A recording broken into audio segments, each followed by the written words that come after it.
Members of the Trump administration continue declining to predict whether or not the U.S. will go into a recession.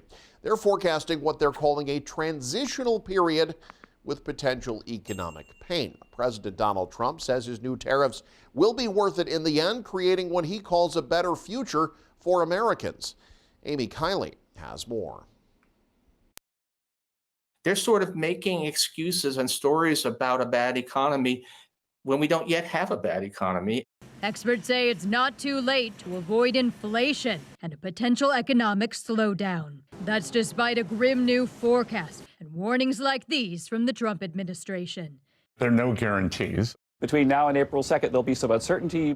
April 2nd is when President Donald Trump says he'll unveil sweeping new tariffs. He says they'll offer negotiating leverage, protection for some domestic industries, and a response to trade deficits. It's a liberation day for our country because we're going to be getting back a lot of the wealth that we so foolishly gave up to other countries. A new report from the Organization for Economic Cooperation and Development paints a grimmer outlook. It predicts if U.S. businesses end up paying more tariffs, that would lead to price hikes for American consumers and a slower U.S. economy. But note that word if.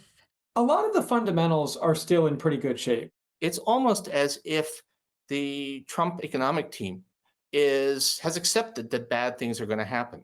The president says he won't back down on tariffs. Other countries say they're working on retaliatory measures and trade deals that don't involve the U.S. But economists point out it's not April 2nd yet. That's kind of a self-created crisis. I feel like that could be pretty easily reversed if needed. I'm Amy Kiley reporting.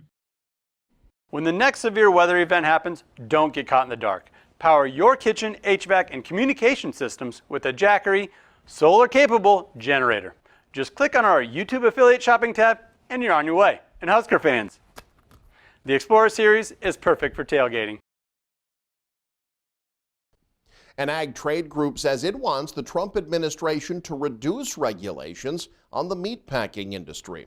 With nearly 6.5 million head of cattle, Nebraska among the nation's leaders in beef processing, the Meat Institute says it contacted the Trump administration back in January, outlining what it called strategies to reduce burdensome regulations and address meat prices for consumers. Antitrust experts, though, say rolling back regulations, as outlined by the Meat Institute, could make production standards lower than they are in China. That says something when it's cheaper to do it here than in China, and I don't know, like that's really unnerving to me, actually. The Meat Institute says it also wants lawmakers to rescind part of the century-old Packers and Stockyards Act they revived in 2024, which increased regulations on what are known as direct polluters that send waste directly into groundwater supplies. A D.C.-based environmental think tank argues the rule should also tighten regulations on indirect polluters.